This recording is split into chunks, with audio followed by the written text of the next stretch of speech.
Hello बच्चों, कैसे हो आप लोग? ठीक हो? तो हम शुरू कर रहे हैं यशस्वी जीडी के लिए सेट नंबर 2।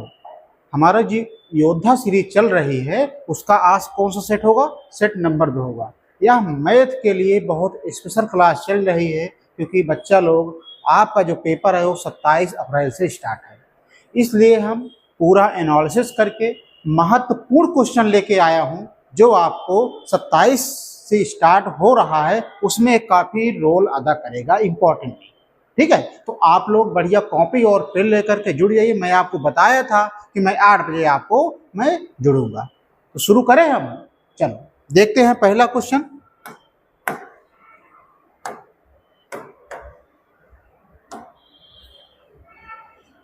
ये देखो पहला क्वेश्चन देखो।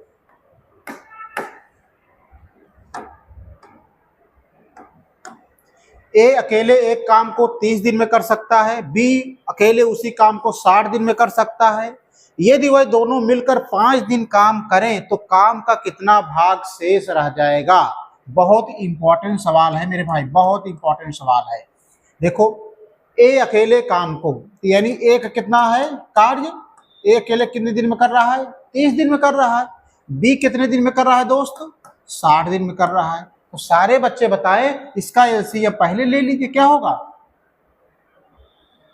60 होगा। भाई 30 और 60 का एलसीएम क्या होगा? 60 ही होगा। अब इसकी कार्य क्षमता क्या होगी?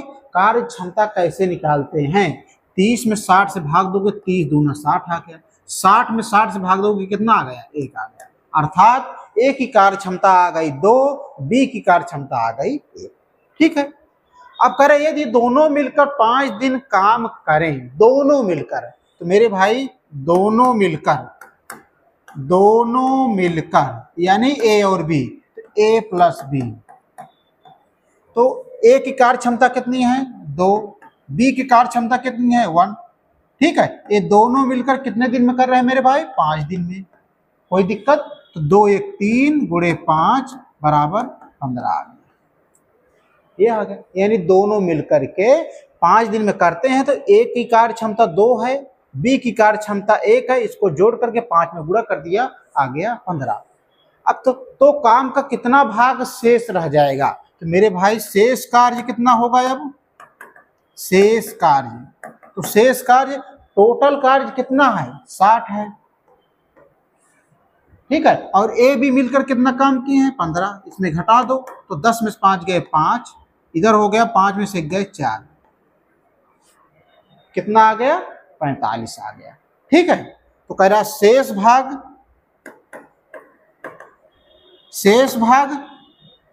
कितना है? 45 है।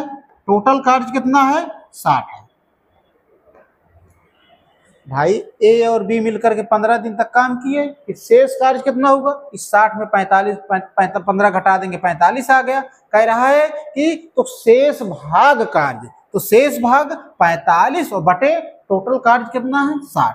तो 15 तिया 45, 15 चौका 60, तो मेरे भाई आ गया 3/4। किसी बच्चों को कोई दिक्कत, कोई समस्या अगर हो तो बताइएगा। कितना सिंपल सा क्वेश्चन है, लेकिन है इंपॉर्टेंट क्वेश्चन है। यह क्वेश्चन एग्जाम में आ सकता है, इसलिए मैंने इसको लगाया।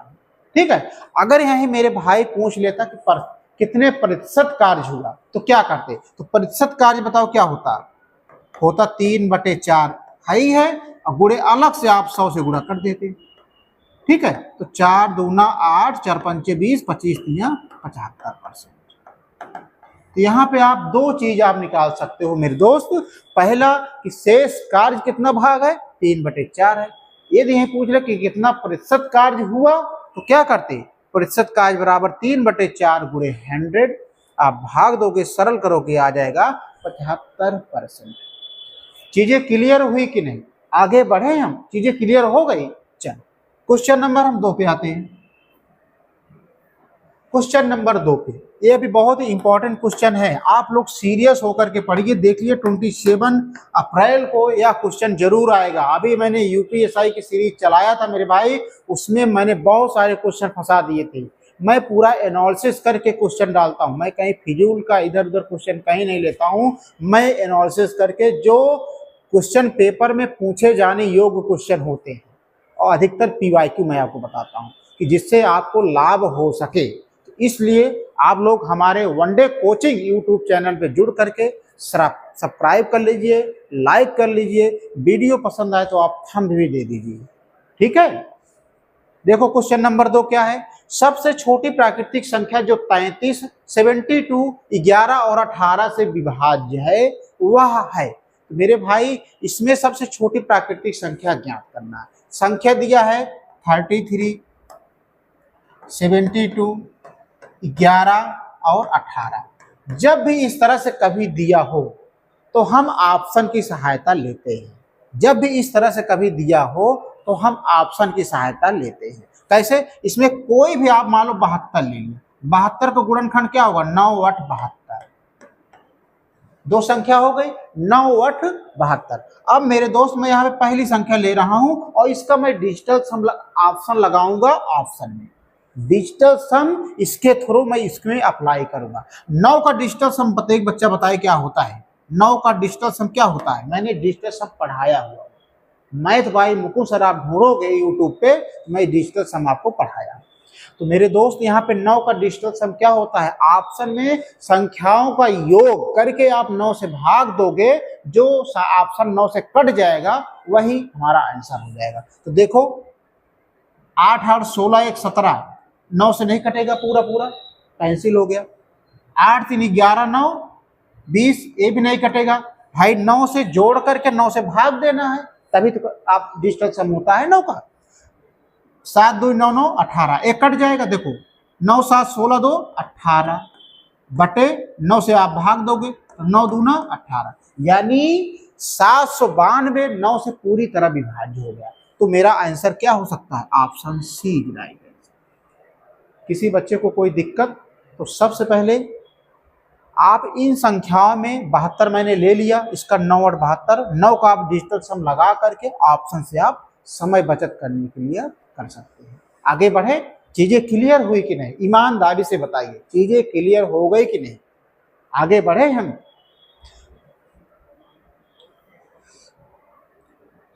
ये वाला क्वेश्चन देखिए बच्चा लोग, हम आपको जो जो क्वेश्चन आते हैं पूरा एनालिसिस करके मैं आपको बता रहा हूं कि ये क्वेश्चन आएंगे, अवश्य आएंगे। तो आप लोग सीरियस होकर के दीजिए। ज़्यादा दिन आपके पास एग्जाम का टाइम नहीं बचा है। आज कितनी तारीख हो गई? 16 तारीख हो गई, 27 से एग्जाम स्टार्ट है। इसलिए मैं आपको समय ना खर्च होए, आप यही देखिए हूबहू पेपर में आएंगे। ठीक है, ए और बी एक कार्य को क्रमशः 12 और 20 दिन में पूरा कर सकते हैं। वह 4 दिनों तक साथ मिलकर काम करते हैं। सी अकेले शेष कार्य को 14 दिन में पूरा करता है, तो बी और सी मिलकर उस कार्य को कितने दिनों में पूरा करेंगे?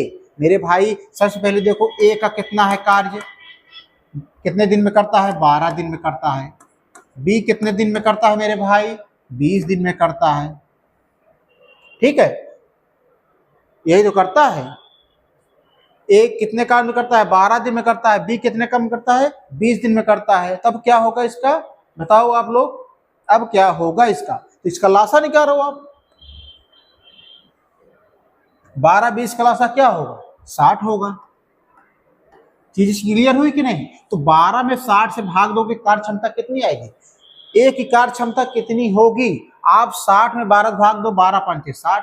ठीक है, अब इसको भाग दोगे 20 3 60, अर्थात ए की कार्य क्षमता आ गई 5 आ गई, बी की कार्य क्षमता आ गई 3 आ गई। ठीक है, अब यहाँ अब कह रहे हो वह 4 दिन तक साथ मिलकर काम करते हैं, यानी मिलकर साथ, मिलकर काम।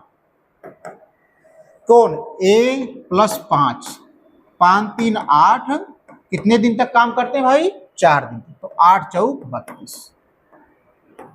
यहां तक समझ पाए कि नहीं भाई? मैंने ए और बी का कार्य क्षमता निकाल लिया, फिर दोनों मिलकर 4 दिन तक साथ में काम करते हैं, तो मिलकर काम 5 और प्लस 3 8 हो गया, गुणे 4 दिन तक शाम का करते हैं, तो 8 चौक 32 हो गया। ठीक है, अब सी अकेले शेष कार्य को 14 दिन में करता है। अब भाई साहब सी आ गए, कह रहे हैं सी अकेले शेष कार्य को 14 दिन में करता है। तो शेष कार्य सी अकेले शेष कार्य 14 दिन में करता है। देखो 14 दिन में करते हैं तो क्या होगा बताओ। तो 60 में आप 32 घटा दोगे, 60 में आप 32 घटा दोगे, कितना आ जाएगा? 10 में 2 गए 8, 5 में 3 गए 2, 28 आ गए। और सी वाले से आप भाग दोगे, 14 दूना 28, तो कितना आ गया हमारा? 2 आ गया। कितना आ गया? 2 आ गया। तो कह रहा है बी और सी मिलकर उस कार्य को कितने दिनों में पूरा करेंगे। तो बी का कार्य कितना है मेरे भाई? 3 है। सी का कार्य कितना है? 2 है। ठीक है, ए बराबर टोटल कार्य कितना है हमारा? 60 है। तो 3 2 5, 5 बराबर 60 के, तो एक यूनिट बराबर क्या हो जाएगा? 60/5, 5 कन्नम 5, 5 दूनी 10। तो आ गया आंसर हमारा 12 दिन। किसी बच्चे को कोई दिक्कत नहीं होनी चाहिए। कितना आंसर आ गया हमारा? 12 दिन। समझाएं फिर से, देखो ए और बी 12 दिन में करते हैं, बी 20 दिन में करते हैं, इनका एलसीएम ले लिया तो आ गया कार्य क्षमता ए की 5 आ गई, बी से आ गई 3 आ गई। ठीक है, फिर मिलकर दोनों काम करते हैं तो 5 3 8 और गुणे 4 दिन में करते हैं, 8 4 32।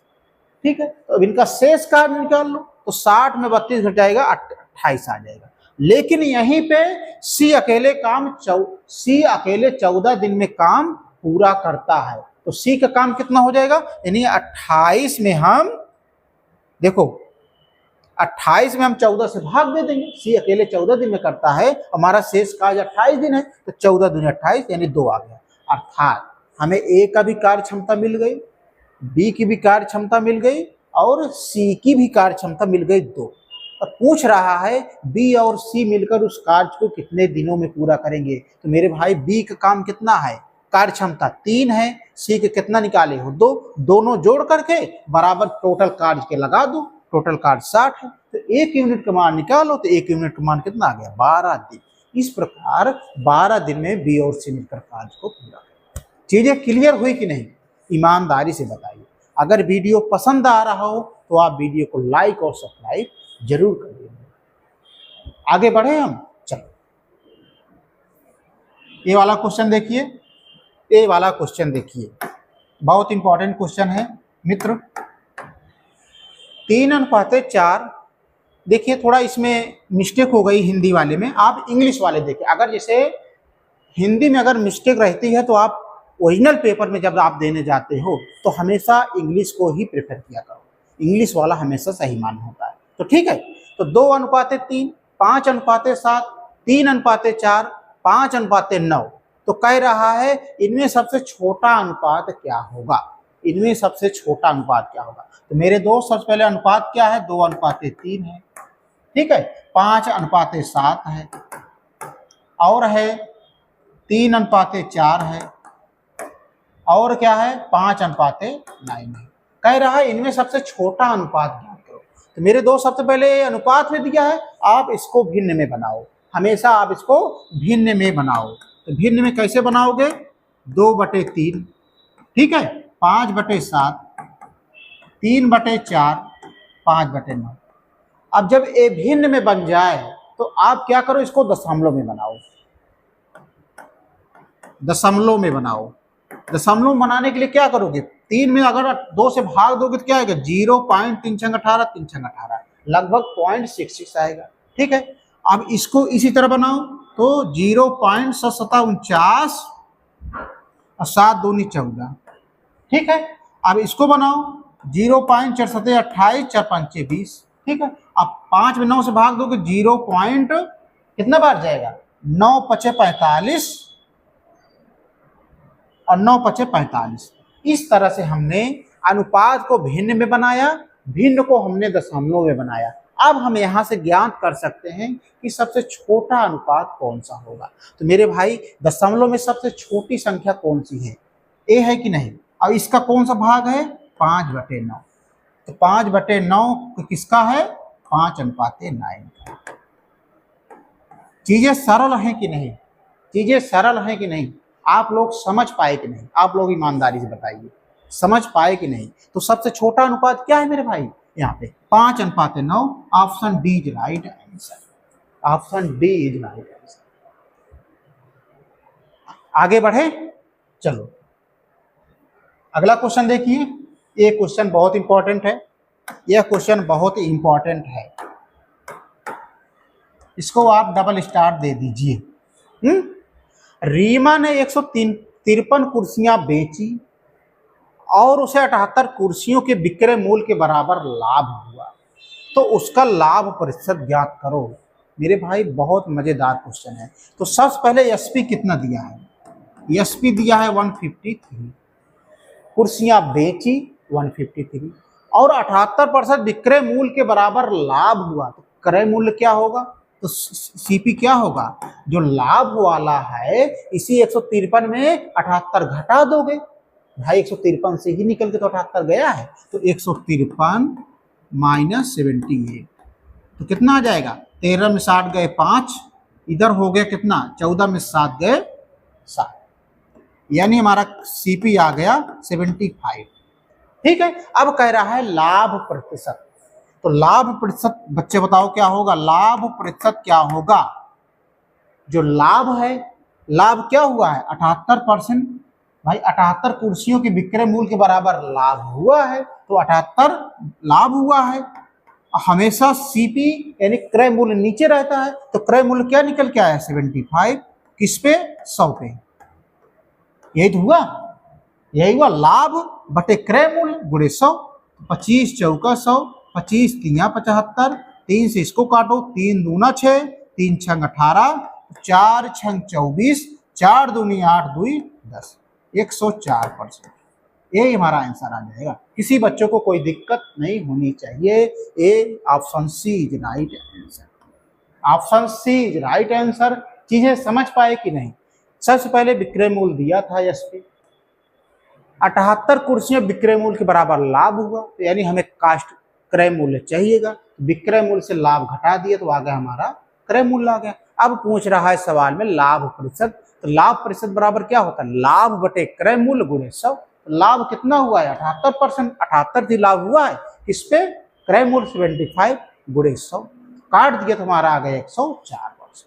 आगे बढ़े हम, चलो क्वेश्चन नंबर हम अगले पे आते हैं। बहुत कई बार यह एग्जाम में पूछा जा चुका है मित्र, कई बार एग्जाम में यह पूछा जा चुका है, आप लोग इसे स्किप कर देते हो, इग्नोर कर देते हो, चलो एग्जाम में हम लगा लेंगे, लेकिन आप हल नहीं कर पाते हैं। तो यह बहुत इंपॉर्टेंट क्वेश्चन है, बहुत इंपॉर्टेंट क्वेश्चन होता है, चाहे एसएससी जीडी हो, चाहे एसएससी सीजीएल हो, चाहे एसएससी सीएचएसएल हो। ठीक है, देखो दिया है 7.15, इसके ऊपर जो लगा है इसको बोलते हैं बार, जो इसके ऊपर टोपी लगी हुई है उसको क्या बोलते हैं बार। जब भी इस तरह से क्वेश्चन आ जाए तो आप क्या करोगे, 7 प्लस कर दोगे। ठीक है, ठीक है, अब 5 के ऊपर जैसे 15, इसको 15 लिख करके -1 घटा दोगे, क्योंकि एक बचा है तो 1 घटा दोगे। ठीक है, बटे जिसके ऊपर बार लिखा है उतनी बार आप 9 लिखोगे, जिसके ऊपर बार नहीं उसको आप 0 लिखोगे। मेरा कहने मतलब समझे, 7 प्लस 5 पूरा संख्या लिखोगे 15, जिसके ऊपर टोपी नहीं उसको आप घटा दोगे। ठीक है, बटे अब जिसके ऊपर टोपी लगी है उसको 9 लिखोगे, और जिसमें टोपी नहीं लगी है उसको आप क्या लिखोगे 0 लिखोगे। तो हमारा इस तरह से बन गया। अब देखो इसको सरल करो, 7 प्लस 15 में से गए 14 बटे 90, काटो 2 7 14, 2 चौका 8, 2 पंचे 10, तो हमारा कितना आ गया 7 सही 7 बटे 45, यही हमारा आंसर आ जाएगा। ये किस में मिल रहा है बताओ, ऑप्शन सी में। चीजें क्लियर हुई कि नहीं, ए वाला अगर बार वाला अगर इस तरह से आ जाए तो आप लोग सॉल्व कर लोगे, मुझे उम्मीद है सॉल्व कर लोगे कि नहीं। चल अगले चलें, चलो अगला क्वेश्चन देखो। मैं टाइम और वर्क का क्यों करा रहा हूं आपको, क्योंकि इससे क्वेश्चन 1 या 2 क्वेश्चन उठेंगे, इसलिए मैं करा रहा हूं आपको, क्योंकि बच्चे इसमें कंफ्यूज हो जाते हैं, नहीं लगा पाते हैं। इसलिए भाई मैं बार बार कह रहा हूं कि मैं जो क्वेश्चन लेके आया हूं कि वो क्वेश्चन अवश्य पूछे जाएंगे, जो भी शिफ्ट होगा क्वेश्चन देख लेना, जरूर पूछे जाएंगे।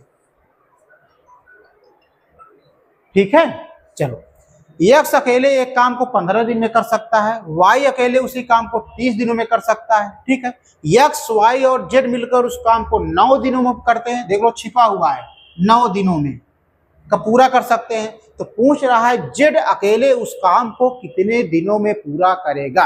तो सबसे पहले बच्चा लोग एक्स कितने दिनों में काम कर रहा है, 15 दिन में। ठीक है, वाई कितने दिनों में काम कर रहा है, 30 दिन में। अब X plus Y plus Z कितने दिनों में काम कर रहे हैं, 9 दिन में।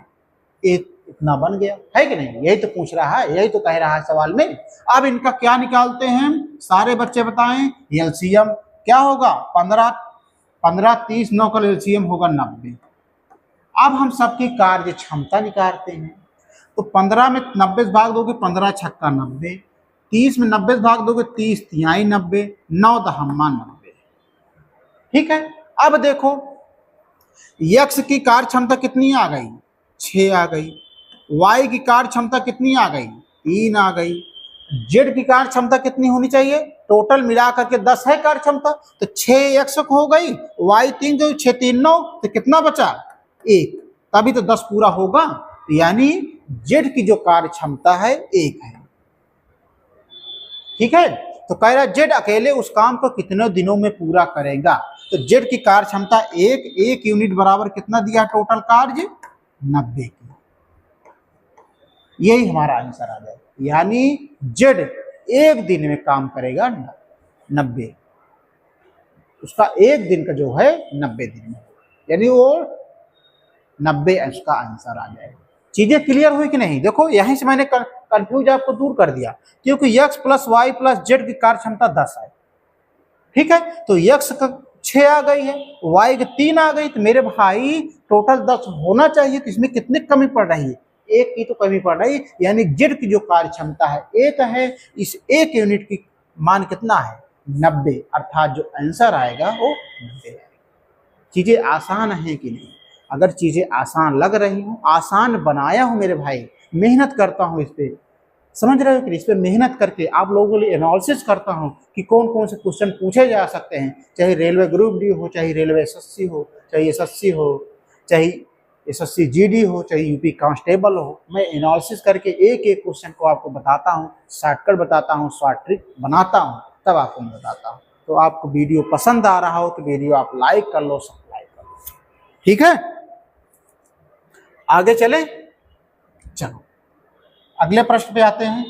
ए वाला क्वेश्चन देखिए, ए वाला क्वेश्चन देखिए आप। यदि 4m बराबर 5n बराबर 20c, तो हमें ज्ञात करना है m अनुपात 5 इसका मान ज्ञात करना है।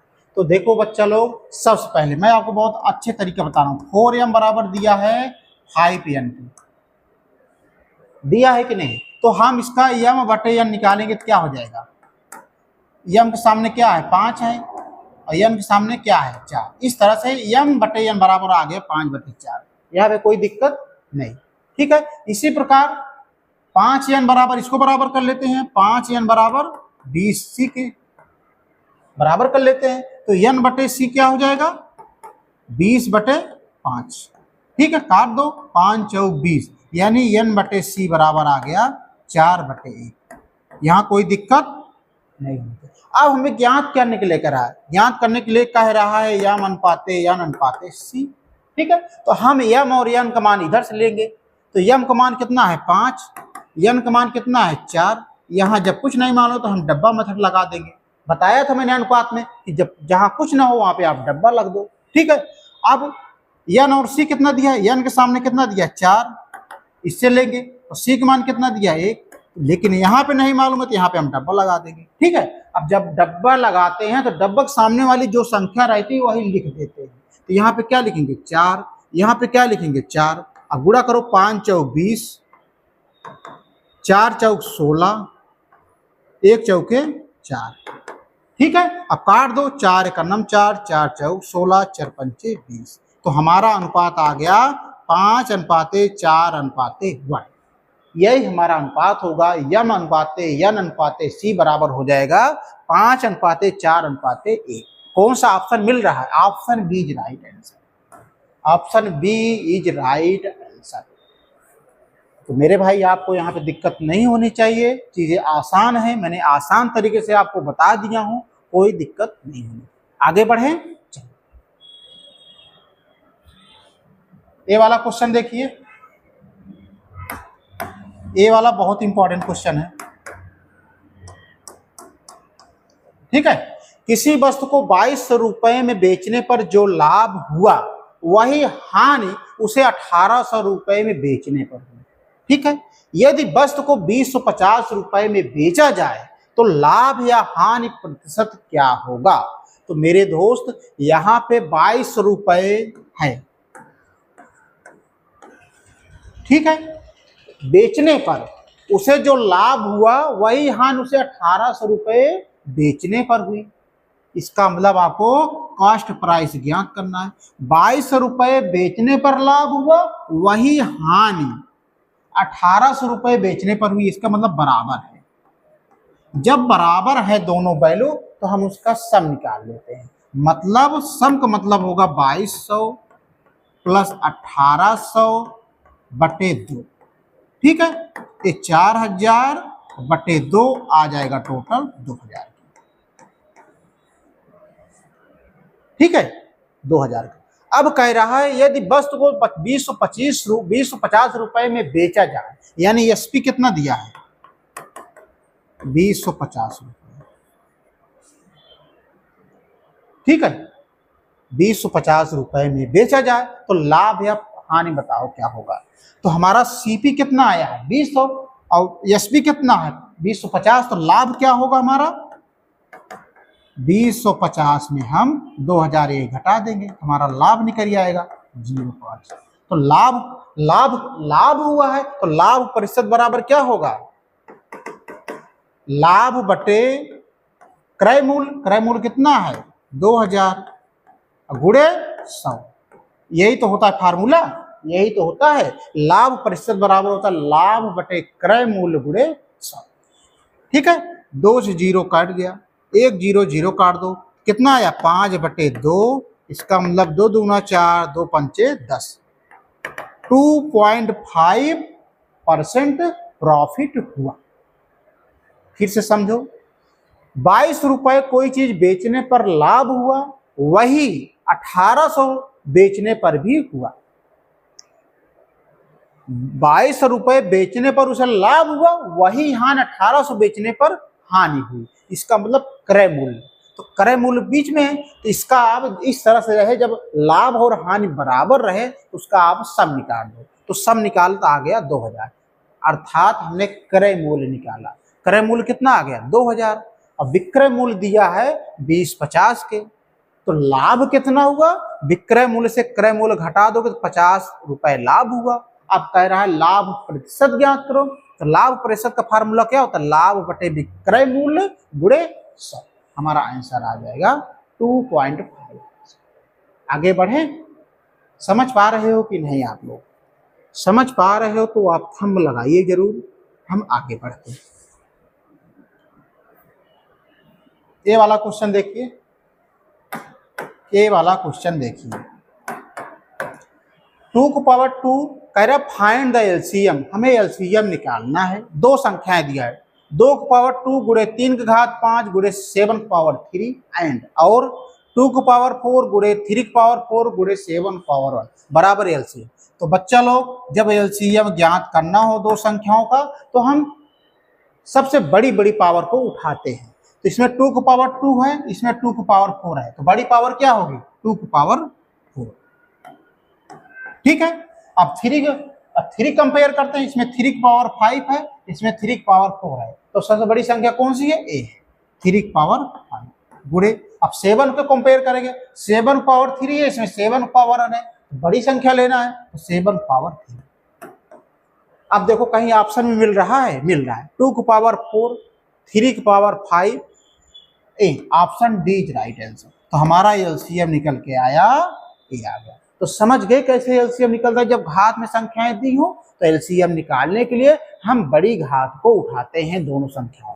ठीक है, अगर यही पूछ लेता है आपसे कि इसका एचसीएफ बताओ, तो बच्चा लोग एचसीएफ क्या करते बताओ, छोटी घात को हम पकड़ते, तो यहाँ पे 2 को पावर 2 है, यहाँ पे 2 को पावर 4 है, तो हम क्या लिखते हैं 2 को पावर 2, छोटी घात पकड़ना है हमें।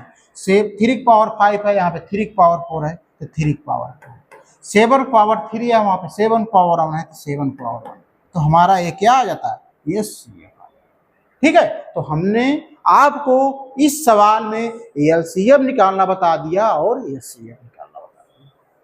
आगे बढ़े हम, चलो आगे बढ़ते हैं।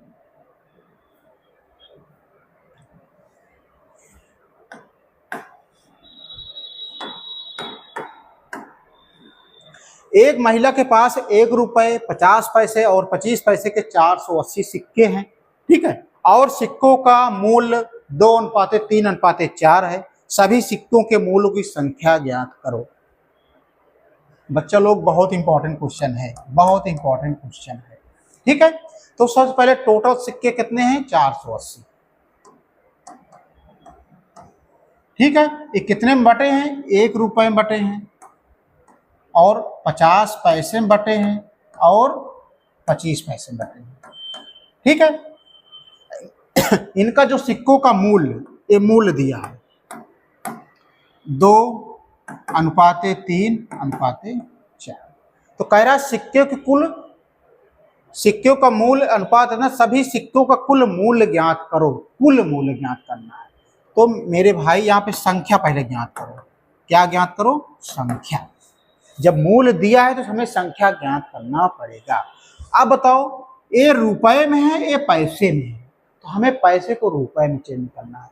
तो भाई 1 रुपए में है तो 2 में से 1 गुणा करोगे 2 हो जाएगा, ठीक है। इसमें कोई गुणा करोगी नहीं तो हमारी संख्या कितनी आ जाएगी भाई, 1 रुपए में कितने सिक्के होते हैं, 1 ही होते हैं, तो मैंने 1। अब बताओ 50 पैसे हैं, इसमें कितने सिक्के होते हैं, 50 पैसे के सिक्के 1 रुपए में कितने होते हैं, 2 होते हैं। और यहाँ पे मूल्य कितना दिया है 3, तो गुणे 2 से गुणा कर दो, तो 3 दूना 6, ये आ गया, ठीक है। अब देखो भाई मूल्य दिया है, हमें संख्या ज्ञात करना है। संख्या ज्ञात करने के लिए हम गुणा करते हैं। क्या करते हैं, गुणा करते हैं। अब 25 पैसे के कितने सिक्के होते हैं रुपए में, 4 होते हैं, तो यहाँ पे हम क्या करेंगे 4 से गुणा कर देंगे, तो 4 × 16, तो हमारा अनुपात जो निकल के आया 2:6:16 निकल के आया, ठीक है। यह किसके बराबर है, 480 के, यानी 2 × 1 = 2, 2 × 3 = 6, 2 × 8 = 16, तो 1:3:8 बराबर है कितना है, 480 के। तो 3 × 1 = 4, 8 × 4 = 12 बराबर 480 के। तो 1 यूनिट बराबर क्या होगा, 480/12, 12 चौक 48, 0, तो कितना आ गया हमारा 1 यूनिट का मान, 40 आ गया। तो कह रहा है सभी सिक्कों का कुल मूल्य ज्ञात करो, सभी सिक्कों का कुल मूल्य। तो मेरे भाई मूल्य 2 है, तो 2 गुणे 1 यूनिट का मान कितना है 40, तो 40 दूना 80 हो गया। दूसरा वाला कितना है 3 गुणे 40, 120। तीसरा वाला कितना है 4 गुणे 40, 4 चौक 16, इसको जोड़ दो 0, 6 2 8 8 16, 1 1 2 1 3। तो टोटल जो सिक्के आ गए वो कितने आ गए भाई, 4 तो आएगा, 4 3 12 120, 6 2 8 8 16, 1 1 2 1 360, उतना ही तो आएगा भाई। कितना आएगा बताओ आप लोग बताओ कितना आएगा, 16।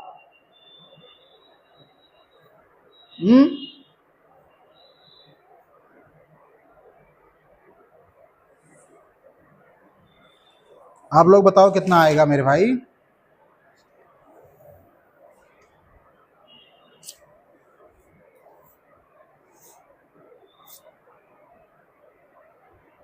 $360 आएगा। समझ पाए कि नहीं, 360 आंसर आएगा। तो कह रहा है सभी सिक्कों का कुल मूल्य जो होगा मेरे दोस्त 360 होगा, यहाँ पे 360 है। यह इंपॉर्टेंट सवाल है, इसको याद रखना, यह पूछा जाएगा। चीजें क्लियर हुई कि नहीं आप लोग, आगे बढ़े चल। ये वाला क्वेश्चन देखिए,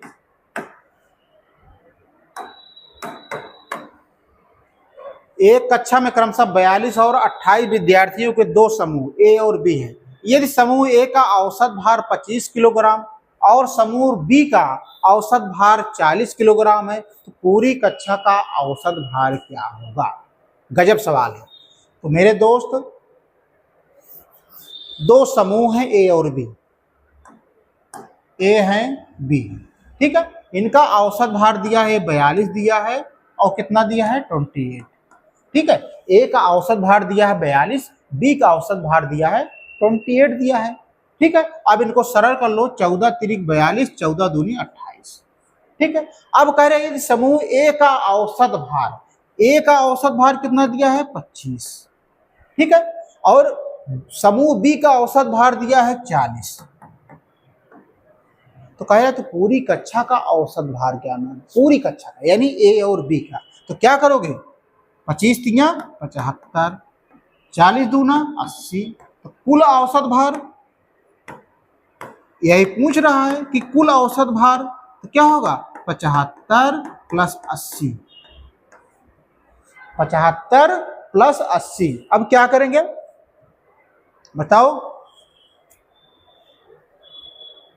कुल औसत भार बटे टोटल संख्या, यही तो फार्मूला होता है, कुल औसत भार बराबर टोटल, कुल औसत भार बटे कुल संख्या।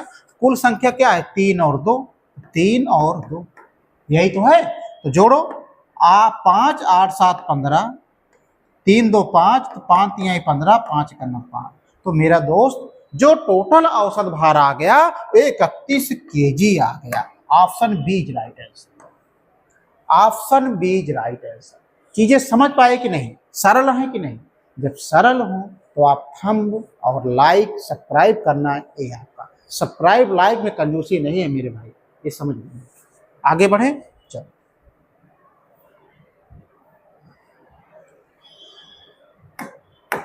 ये वाला क्वेश्चन देखो, 3 की पावर 11, ठीक है, प्लस 3 की पावर 12, प्लस 3 की पावर 30, प्लस 3 की पावर 40 किससे विभाज्य है? 3 की पावर 11 प्लस 3 की पावर 12 प्लस 3 की पावर 13 प्लस 3 की पावर 14 किससे विभाज्य है? 4 ऑप्शन मेरे भाई दिया हुआ है। तो देखो, जब भी इस तरह से आ जाए तो सबसे पहले इसमें 3 की पावर 11 बाहर ले लोगे भाई, बेस बराबर है, चारों संख्या के बेस बराबर है, तो 3 की पावर 11 हम सब में बाहर ले लेते हैं। तो यहाँ क्या बचेगा बताओ, 3 की पावर 0 बचेगा कि नहीं? कोई घात नहीं है, तो यहाँ पे 0 बचेगा। यहाँ पे क्या बचेगा, 3 की पावर 1 बचेगा। यहाँ क्या बचेगा, 3 की पावर 2 बचेगा। यहाँ क्या बचेगा, 3 की पावर 3 बचेगा, यही तो बचेगा। अब देखो, 3 की पावर 11, 3 की घात 0, मैं बताया हूं जब किसी के ऊपर की घात अगर 0 लगी हो तो क्या होता है, उसका मान 1 होता है, ठीक है। 3 को 1 में गुणा करोगे 3 का 9, 3 को 2 बार गुणा करोगे 3 3 का 9, 3 को 3 बार गुणा करोगे 3 3 का 9 3 27, ठीक है। तो 3 का पावर 11 जोड़ो उसको, 3 1 4, 9 4 13 और 27 और 13, 7 3 10, 2 1 3 1 4, कितना आ गया 40, ठीक है। 40 को आप लिख सकते हो 5 8 40, 3 का पावर 11 है ये, 40 को तोड़ सकते हो 5 गुणे 8, 5 8 40। अब बच्चा लोग हम इस तरह से जब पा जाए तो हम डिजिटल सम जरूर लगाएंगे, हालांकि हम 5 का डिजिटल सम लगाएंगे। 5 का लगाने का मतलब है कि संख्या 5 से कटना चाहिए, तो बी कटेगा, ए कटेगा नहीं, कटेगा 5 से 5 कट जाएगा, तो option B is right answer. जब हमें ऑप्शन मिल गया तो और जगह जाने की जरूरत ही नहीं है। ये सवाल समझ में आए कि नहीं? मैंने आपको इसमें सरल तरीके से बताया, ये हमेशा याद है, कितना मैंने आपको कम समय में ये सवाल कराया। अगर आप बेसिक से जाते तो बहुत टाइम लगता। आगे बढ़े, चलो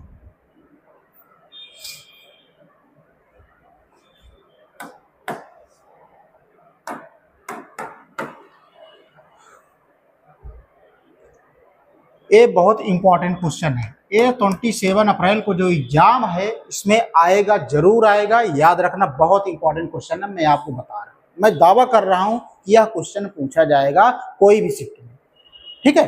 380 रुपए प्रति किलो की दर वाले चावल को 440 रुपए प्रति किलो की दर चावल वाले के साथ अनुपात में मिलाया जाए ताकि मिश्रण को 520 रुपए की दर पर बेचने पर 30% का लाभ हो। तो इसको हम एलिगेशन मेथड से जाएंगे। इसको हम जब किस अनुपात में मिलाया जाए आप पूछ ले तो हम उसको एलिगेशन मेथड से जाएंगे। बच्चा लोग आप दिमाग में बैठा लें, ठीक है। शुरू में कितना दिया है? 380 दिया है, ठीक है। कि दूसरा बेच रहे 4 दर वाले चावल को बेचने पर 440 का, ठीक है।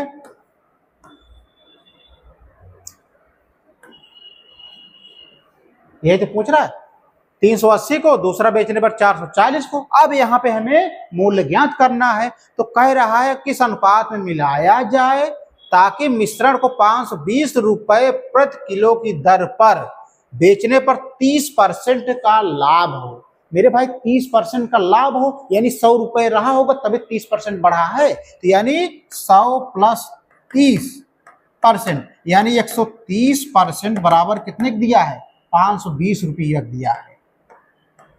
याद रखना 130% बराबर दिया है 520 के। तो 1 यूनिट बराबर क्या हो जाएगा? 520 बटे 130 की, ठीक है। तो 0 0 13 चौका 52। तो परसेंटेज है, इसको क्या करोगे? 4, तो 100% बराबर क्या हो जाएगा? 4 गुणे 100 यानी 400। इसका मतलब यह दाम जो आ गया 400 आ गया, ठीक है। अब करो 400 में 380 घटाओगे मेरे भाई तो 20 आ जाएगा। 440 में 400 घटाओगे आ जाएगा 40, ठीक है। 20 एकन्नम 20, 20 दूना 40। तो जो हमारा अनुपात आ गया वो आ गया 2:1।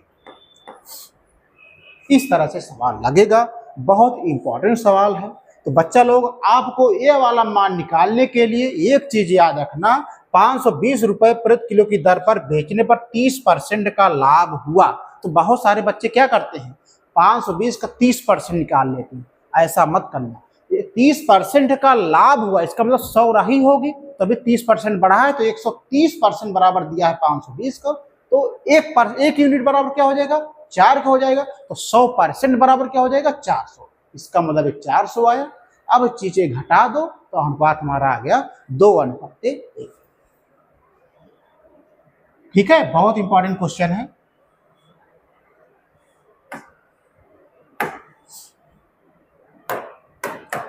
ये देखिए, ये भी क्वेश्चन बहुत इंपॉर्टेंट है। देखो दिया है ए अनुपाते